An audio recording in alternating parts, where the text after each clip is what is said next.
በስመ አብ ወወልድ ወመንፈስ ቅዱስ አሐዱ አምላክ አሜን።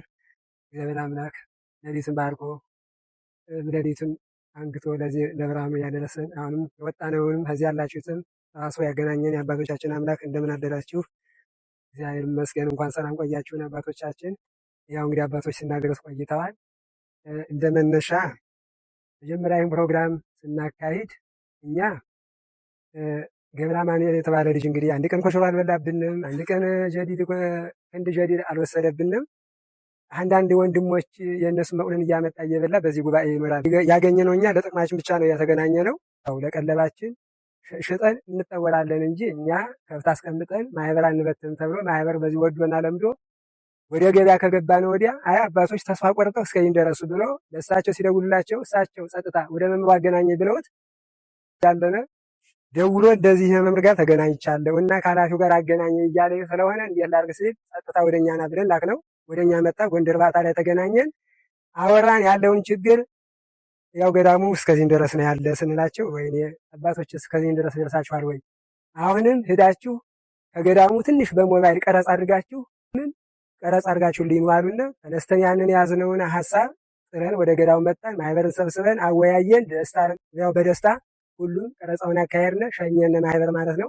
የቤተ ክርስቲያኑ ጸሎተ ማርያም ተያዘ። በጸሎተ ማዕድም ጸሎተ ማርያም ተያዘልን። ያ ቀጠሮ ደረሰን። ጥር አንድ ቀን አባ ሰይፈና ይህን ልጅ ጸሎተ ማርያም ደግመን ሂዱ ብለን ፕሮግራም የምናካሄድበትን ቤቱን ይህ ሸምታችሁ እንግዲህ ቢያንስ 15 አባቶች ይወጣሉና ይህን ሸምታችሁ ያቅርቦም ያቀርብልንም ሰው አዘጋጁ፣ ሆቴሉንም ተከራዩትና አስቀድማችሁ እናንተ መገኘት አለባችሁ ብለን ስንሰዳቸው ያው እንደሰማችሁት እንዳያችሁት ይህ እንቅፋት መሃል ላይ ደረሰ። የእናንተ የአባቶቻችን አምላክ የእናንተ ጸሎት ከለላ ሆኗቸው ከሞት ተርፈዋል። እንግዲህ ያሁሉ አስከሬን ሲነሳ እነሱ በሕይወት ተዛማሪ እንግዲህ ከእንፍሮ መሃል ጥሬ እንደሚባለው ወጥተውልን እግዚአብሔር ይመስገን። የእሷ ስራ እንግዲህ የእናንተ ጸሎትም ከፊታችን እየተከተለን በ18 መጠቃለያው ላይ እህሉን ስኳሩን አጠቃላይ የቀለብ ነገር የአልባሳት ነገር ከዘጎ ወደዛ ወደ ተገዝቶ በምን ይካሄዳል አሉ። መኪና መገዛት አለበት የሚል ሀሳብ መነጩ። እኛ ግን በህልምም አላየነውም አይደለም በአካል ማለት ነው። ይህ ሁሉ ተደረገልን። ወዲያውኑ ገበያው ስለሚወደድ አየር በአየር መኪናው ከዛ ተዘጋጅቶ እንዲጠብቀን ተዘጋጅቶ በአየር ላይ ሰዎቹን ገዦቹንም ሁሉንም አዘጋጅተው ጠበቁን። ደርስ ወዲያውኑ ቅዳሜ ዓርብ ገብተን ቅዳሜ ገጣጥሞ ሰጠን። ከዛ ደግሞ ማረፊያ ከዓለም ቤት ማረፍ የለባቸውም ብሎ አቡነ ፊልጶስ የሚባሉ ደግ አባት የሐይቅ እስጢፋኖስ መናኝ ጳጳስ ናቸው። ቅድስት ሥላሴ እንትናቸው እዛው ኃላፊነት አላቸው። እሳቸው መቆነናቸውን አወጥተው ሙሉ ሰዓት ለ10 ቀን አልጋችን ፍራሻችን አዘጋጅተው ሻይ ራሳቸው ቆመው እየቀዱ አባታችን ባኮት አንቶኛ እኮ ልጆች ነን እንዴ የኮ መነኩሴ ነኝ ከእናንተ የተለየ ምን አለኝ? በገዳም ምግብናን አሳልፌያለሁ፣ ተርኳርዲትነትን አሳልፌያለሁ። እንዴ እኛ እኮ የተትና ሰዎች ነን። አባቶች ለምን ነው የምትሳቀቁኝ? ኧረ አባታችን እኛ ከበዱ። ለ10 ቀን በተከታታይ ራሳቸው ወጥ ሰርተው ራሳቸው ወጥ ጨልፈው ማዕድ አቅርባ የመገቡን ለ10 ቀን ምኝታቸው እያሰኙ ማለት ነው።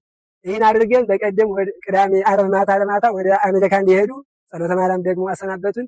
እሳቸው ከሄዱ 2 ቀን ነው ታዞ ያው ምግባችን እንዳይቋረጥ ቤቱ እንዳይዘጋብን ታዞልን እኛ እስከ እሑድ እስከምንወጣ ታዞልን የሰንበት ነው። እግዚአብሔር ይመስገን። የሚገርማቸው ነገር ታርጋውን ለማውጣት የኔ መኪና የሚመስላቸው ጨረታ ያዙን ማለት ነው። ጨረታ እግዚአብሔር ይመስገን። ሱራፌል፣ ቀሲስ ሳሙኤል እነዚህን በአጋዥነት ለመምህር ዘመድኩን ወይም ለአክሊለ ገብርኤል አጋዥነቱ ነው። ይህ ሁሉ ወደ 79 ሚሊዮን ማለት ነው። እስከ መኪናው ይህ ደርሷል። መኪናው ወደ 15 ደርሷል። እግዚአብሔር ይስጥልን። እንግዲህ ከውጭም ከውስጥም የረዳችሁን እግዚአብሔር አምላክ በምሕረት እጁ ይጎብኛችሁ፣ የታመማችሁትን ይፈውስልን፣ የተቸገራችሁትን እባችሁን ይበስልን። የአባቶቻችን አምላክ የአባቶቻችን ጸሎት ሁልጊዜ ከእናንተ ጋር ይሁን፣ አጥር ቅጥር ሆኖ ይጠብቅልን። አክሊለ ገብርኤል እግዚአብሔር እንግዲህ አድልዎታል። እግዚአብሔር እንግዲህ ይህን ቦታ ከልመና ነፃነት አውጥተውታል። አይደለም ያለው ትውልድ ዛሬ በዓይኔ ያየው ይቅርና የሚመጣው ትውልድ በዜና አይረሳዎትም። እግዚአብሔር የመንግስተ ሰማያትን ዋጋ ይክፈልዎት። እግዚአብሔር ይስጥልን። ወስብሐት ለእግዚአብሔር።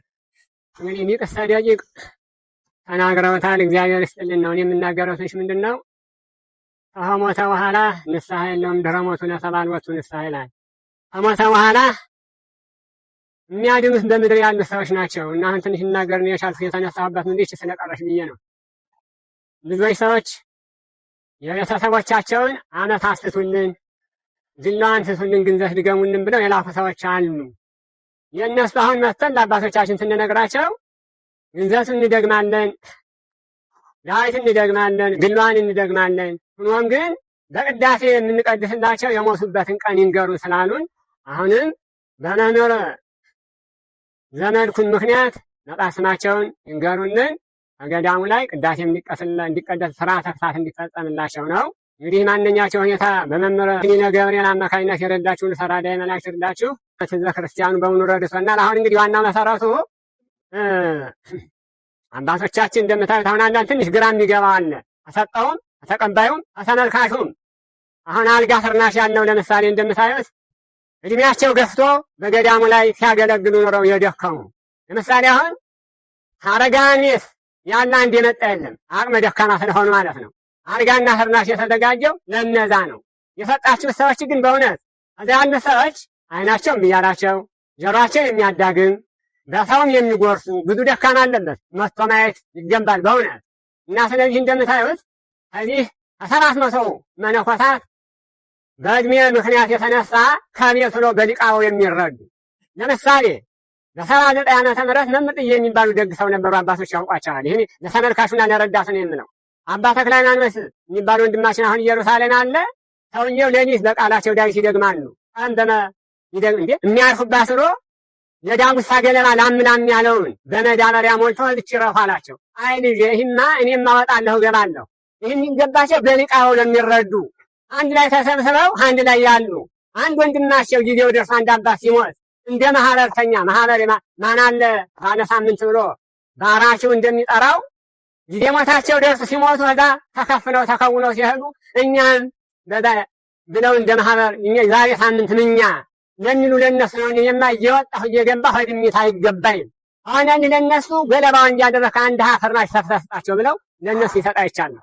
አሁንም ደግሞ በእውነት በከማለባው ከመንፈስ ቅዱስ አስተላልፎት አባታችን ችግሩን ተመልክቶ ለመምህር አክሊለ ገብርኤል ሲነግራቸው መምህር አክሊለ ገብርኤል እኒህ አባቶቻችን የእውነት እንግዲህ እስኪሞቱ ድረስ ለምሳሌ በዓለሙን ተላልፈዋል። አባ ጠብረ ስላሴ የተባሉ አባት አልጋ የለነ ፍርናሽ የለነ እንጨት ላይ ነው ያለነ ብለው የተናገሩት ዛሬ በዓለሙ ተቀርጿል በእውነት እና አሁን የውላቸው ይህን ደስታ ለማየት ለመቀበል አረጋውያን ይመጡ ነበር። አቅም ስለሌላቸው በሊቃቦ ስለሚረዱ ከደርግ ዘመነ መንግስት ጀምሮ እስከ ብዙ ጊዜ እስከ ኃይለ ሥላሴ ጀምሮ 2 ሊቃበው ነበር፣ ሰው አልበዛም። አሁን ግን 4 ሊቃበው ነው ያለውና አልጋ ጀምሮ እስከ ማንኛሽ የረዳችሁት ሁሉ ቀላል አይምሰላችሁ። በቅድመ እግዚአብሔር ያደርስላችሁ። በጣም ደስ ያለን አባቶቻችን ሲልኩን እንዴት ዋላችሁ ሲሉት እግዚአብሔር መስገን ሀኒን ተቀበሉ እንዳሉት ህዝበ ክርስቲያኖች ግን ሌላው ቀርቶ ሙታንን የሚያስቡ ህዝበ ክርስቲያኖችን በመምህር ዘመድኩን አማካኝነት የሱን ቃል ሰምተው የቀረቡት በእውነት እኛ መምህሩን ይበቃናል። እንግዲህ የተሸገረ ገዳማት አሉ፣ አድባራት አሉ፣ በኢትዮጵያ ላይ የአብነት ተማሪ አሉ። ለነሱ ይርዳ። እንግዲህ ይበቃናል። ህዝበ ክርስቲያኑ ለነሱ ይርዱ ብለህ ለመምህሩ ብለን ተናገር። ይበቃናል ካልን በኋላ ይገርማችኋል። የገባው ህጅ መነሳ አይባልም። አሁን እንደምታዩት 43 ሺህ ብር ከገባ በኋላ አሁን የውላቸው 79 ሚሊዮን ገብቷል። የሚገርማችሁ ነገር እና እንግዲህ አናብዛው እግዚአብሔር ይስጥልኝ። ሁሉም የረዳችሁት ሁሉ አይዞህ። እንግዲህ አንዳንድ ሁኔታ እኔ በምመለከተው ነው ያመጣሁት። አሁን መለኩ ያህል ጋር ይተኛል ነው ብላችሁ እንትን እንዳትሉ። ለእነዚህ ቤት የማይለቁት ቤትም ደግሞ እንደምታዩት ተደግፈው ውሃ የሚጠጡት፣ ሁለተኛም ደግሞ ተደግፈው ለሚወጡት ለእነሱ ማረፊያ በሚል ነው አልጋውና ፍርናሹ እንጂ ለሚንቀሳቀሰው ያለመሆኑን እንድታውቁት በሚል ነው። ለእኔ አሁን አጋጣሚ አንዳንድ ሰዎች አግኝታችሁ እንዴ ሰው እንዲያው ብላችሁ እንዴ እናንተ እንዲያው ማነው አልጋና ፍርናሽ ብላችሁ ለመናችሁ ለምስጮት ለምኝታ ነው። ይገርማችኋል። ወጀኔ 700 መነኮሳት አለ 700 ጣቃ ወጀኔ ገፍታችሁልናል። ህዝበ ክርስቲያን በመምህር ዘመድ አማካኝነት ማለት ነው። አልጋ ግን አልጋ ለወደቁ መሆኑን ተመልክታችሁ ደስ ብሏችሁ በእርዳታችሁ መገኘት እንጂ ቅር እንዳይላችሁ በሚል ነው የሰጣችሁት። ሁኔታ ግን በእውነትን የሳየውና ስመለከተው እንግዲህ መስጠት አላቋረጠም። ከኢትዮጵያም ከውጭ ሀገርም ክርስቲያን መስጠቱን አላቋረጠም። በቅድመ እግዚአብሔር ያድርስላችሁ። ይኸው ብዙዎቹ አባቶቻችን ከፈት ብለው የመጡት ለምንድን ነው? ህዝበ ክርስቲያኑ እንዲህ አድርጎኛ የእኛ መልእክት ሰምቶ ከላከ እኛ ደግሞ መልእክቱን ተቀብለን አቡነ ዘበሰማያት እንስጥ ብለው ነው የመጡት። እና እንግዲህ እግዚአብሔር ይስጥልን። እና መምህር አክሊለ ገብርኤል በእውነት እንግዲህ ያው መንፈስ ቅዱስ ያቀበሉትን ዓለሙን እየረዱት ነው። እኛን መረድ ሰውናል። እግዚአብሔር ይስጥልን። የሳሙኤል አምላክ እናንተ ጋር ይሁን።